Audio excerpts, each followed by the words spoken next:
potatoes, leg of that day, me I say. Black soil. Sing it. Head concussion, can spend man now go grant you no pardon. Tivoli man make me the rest on your guard. Jungle is a gorilla from them born. Rima man no have no fear at all. Well, Waterhouse now go wet you with water right now. In a rock for things warmer. Boy, I do things to make them name call. Which part of the most gunman? No down a graveyard. Graveyard. The wickedest man, them lay down a graveyard. That's what them dead. Graveyard. Graveyard.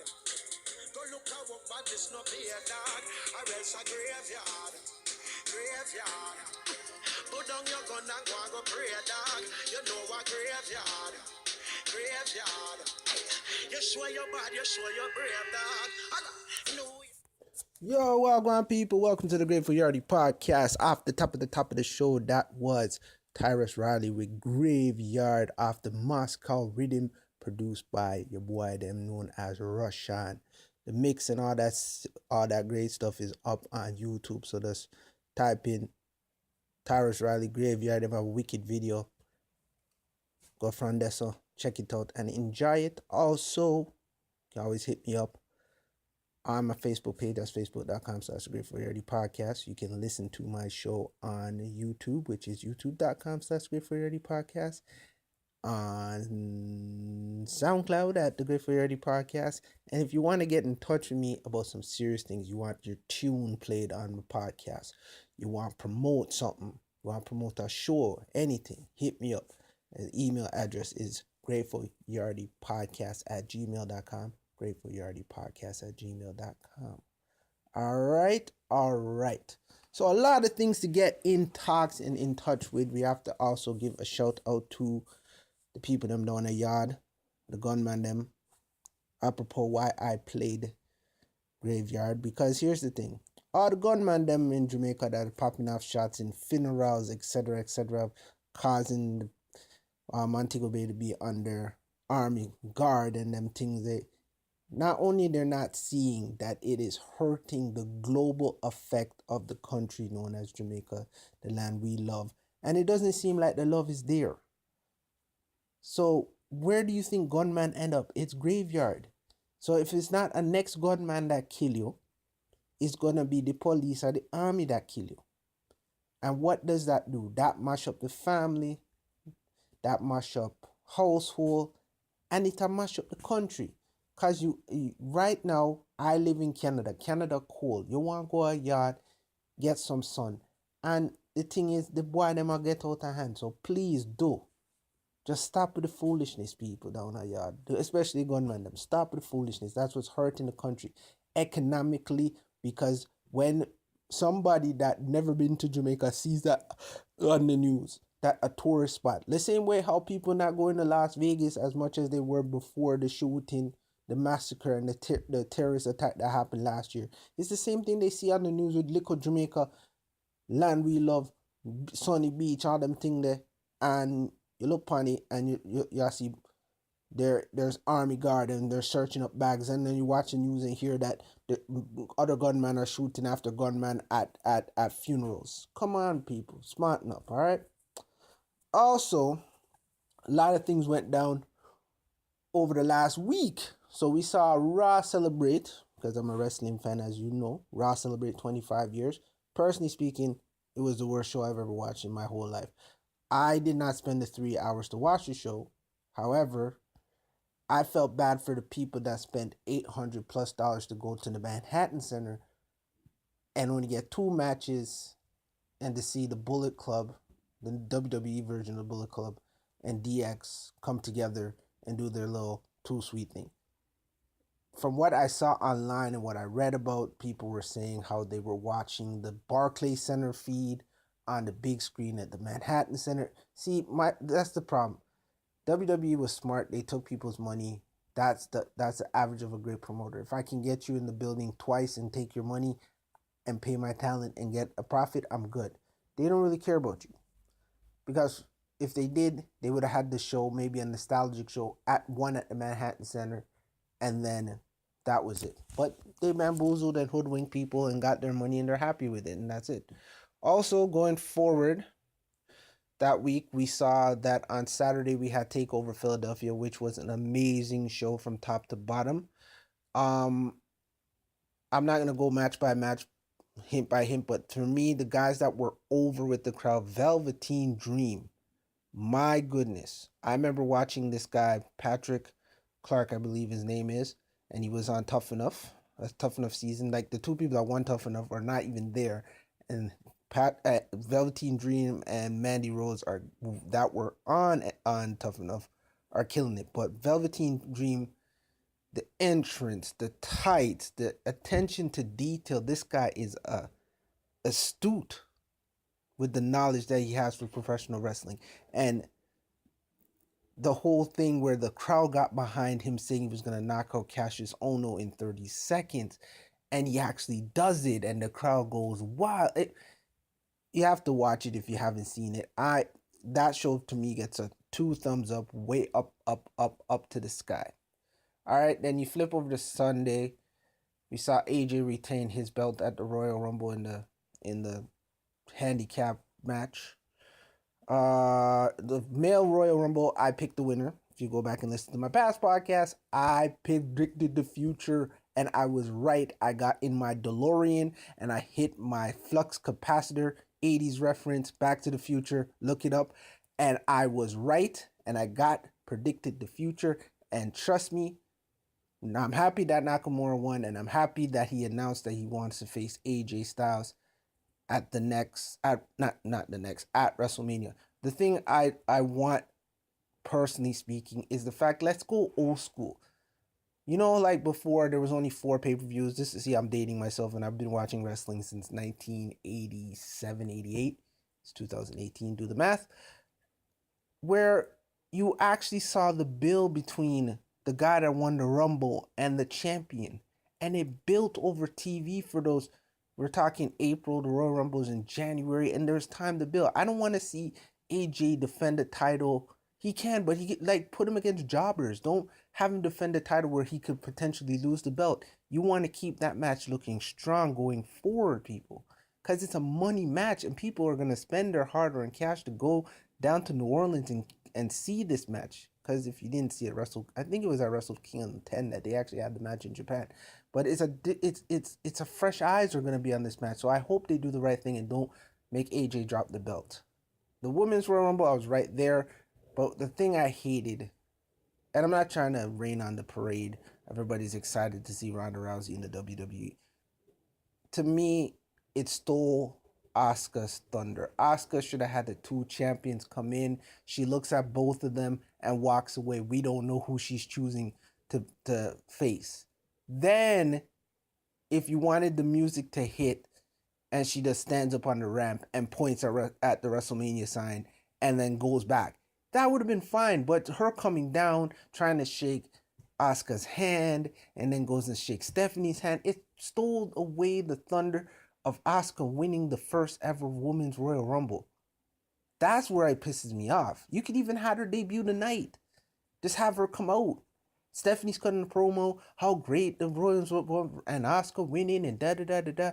And Asuka will tell us whoever she chooses before leading up to WrestleMania. Exactly. And then boom, you hit the Joan Jett music, Bad Reputation hits, and then you see Ronda Rousey, the place would have went crazy. This, to me personally, it stole the luster away from Asuka's Royal Rumble win. Going forward, they should have 2 Rumbles, no problems. I like to see in the women's, we had a lot of nostalgia. We had Trish and we had Kelly. She looked horrible. We had Miss Undertaker, Michelle McCool. It was what it was set up to be. It was a good night. The Royal Rumble was fine. Enjoyed it. I was right. I predict the future. Boom. Didn't predict the Super Bowl right. I did not do that right. I was picking Mini to be the first team to ever be the home team at the Super Bowl, and they didn't. They did not show up. They crapped the bed in the conference championship to the Eagles. So it's Eagles and Patriots coming up on Sunday.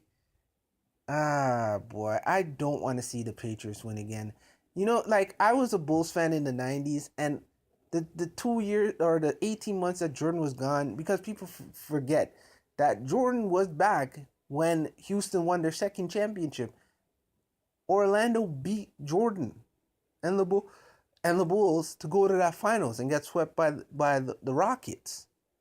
So to me, I like the fact that the dynasty breaks up. I don't have a problem with the Patriots going to the Super Bowl. They've won, I believe it's 7. Is it 7 in the Brady era? This will be 8. Don't quote me on it. Kind of fickle right now here tonight, folks. On my little J's here a bit.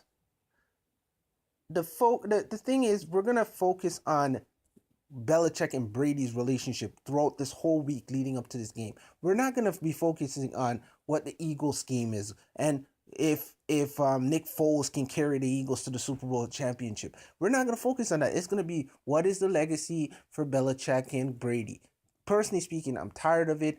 It's like a marriage that was good, had a great run, and the people just don't like each other. You ever watch that movie War of the Roses? Check it out. It just shows that how much love you can have somebody and in the end have so much disdain. And I think we've reached that point in the relationship. We've reached a point, yeah, we can win. Yeah, we can do all that stuff, but we need a challenge. And I think both Belichick and Brady need to separate, move on. If it's they both retiring, if Brady retires, or if they cut Brady and he moves on somewhere else, or Belichick picks up another job somewhere else, I think the dynasty ended. It needs to come to an end. It needs to come to bump come Sunday. It's too much. We've gone it's about 17 years, folks, of this marriage. And I think us out on the outside looking in don't want to see it anymore. You live the New England, Massachusetts, Boston area, you're happy because you're no longer loser city. Your Red Sox have won championships, the Patriots have won, the Bruins have won, the Celtics have won. So you're not loser city USA anymore. You're not. It's now that moniker goes to the Bills. They've been in the playoffs for the first time in like 20 years. But it is what it is. I want the marriage to end. I don't want to see the Patriots win this year. I think if you want my prediction, I'm going to say the Patriots do win. No, actually, I'm not. I don't want them to win. So I'm not going to say the Patriots are going to win. I'm going to say the Eagles are going to win 27-24 is going to be the final score. And I feel that whoever the Eagles kicker is or punter is or whatever who the kicker is, he is going to kick the winning field goal and end the dynasty. It's time to put the nail in the coffin and put it to bed like Scary Berry. For all us yardies who know that is tin mackerel. They need to be dead like tin mackerel. Done. In the casket. Boom. Alright, we know what's coming up. And they like to coin this. In February, I'm not talking Valentine's. I'm not talking Family Day here in Ontario. I'm not talking the NBA All-Star Game where we draft players. We're talking about Black History Month. See, as a black man, I could be pissed off about this month.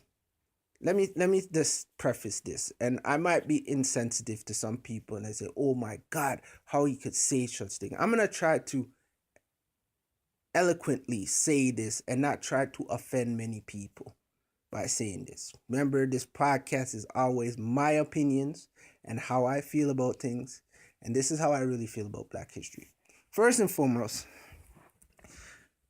being a part of the Canadian school system for all the years I was in the school system, so we will say from 1985 to, I won't add college because college you're kind of on your own. 1999 when I left, I'm going to say the name of my high school, Our Lady of Mount Carmel Secondary School, and I have my OSSD diploma, and I do have a college diploma. I'm educated, trust me. We never learned the true history of who built Canada. Let me say that again. In school, when this month rolled around, because we're January going into February, Black History, we never learned the true history of Black pioneers who helped build Canada, the history of of Africans in Canada. We never learned the history. This is what they told us. We went to Africa, we put you on ships, we changed you up. Some of you died, some of y'all made it. Then we put you in slavery, and then we said, "Oh, let's end slavery, and you guys are free." That's not history. Canadian history, don't coin it as black history. History is history. So all the things that happened to blacks in America, that is American history. The things that happened to us here in Canada, that is Canadian history. There's no black history, white history, Asian history. It's the history of the nation. So whatever the history is, good, bad, or indifferent, you need to tell people about it. You need to educate the next generation to know the history of this nation, the history of what they did to Aboriginal and my Native American people, the history of what they did to any immigrants that came to Canada. We need to know the good, the bad, and the indifferent. And that is the issue that has been going on for decades. And it's not just here in Canada, it's in North America. They don't tell you, we just celebrated MLK Day over in the States, but they don't tell you that MLK felt like his speech was setting his people back. They just end the history at, oh, I gave a dream speech, and then he was assassinated 3 years later or 4 years later. No. This man woke up and he says the dream that he had has become a nightmare. Because he was realizing that his people ain't gonna get the same privileges, rights, civil rights, human rights. And I watched this video, and I'm trying to be as sensitive as it is, because this topic really irks me in this day and age. But it's not, there was a hashtag, I watched the video on CBC before I started doing this podcast. That's why I'm speaking about this. It's called Being Black in Canada.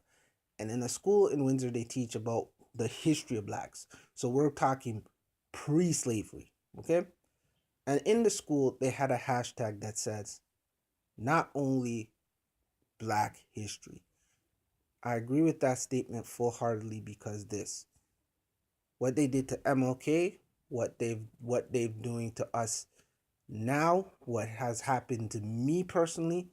The thing is, and here's what I'm going to say on that video I watched. The guy said clearly, the day that we are viewed equally is the day we end white privilege. Let me say that again. The day we are viewed equally. So we're on the same playing field. We saw, and I'm going to bring it back to sports here quickly. We saw Major League Baseball with the Hall of Fame, and congratulations to those who got in. But there's a big asterisk beside Roger Clemens and Barry Bonds because of what they did or were found doing with the PEDs. So they don't get into the club because of their indiscretions. They weren't playing, the rest of the guys that did get in, like the Vlads and all those guys that did get in, they weren't playing on an equal playing field. They were not. So they're saying, we're going to penalize you. But the day that we're all on the same playing field, we have the same advantages, the same resources, is the day that privileges end. And I don't think it's going to happen in my lifetime. Hopefully it does in my children's. But one day when we all are equal and viewed equally, what a beautiful place this will be. Thanks for tuning in to this episode of the Grateful Yardie Podcast. I'm always Drew here, talking to things I'm on the ends. You can always hit me up, facebook.com/Grateful Yardie Podcast. You can hit me up on Instagram, that is Mr_special with a Y. You can also email me, that is gratefulYardiePodcast@gmail.com. God bless. Stay grateful. Peace.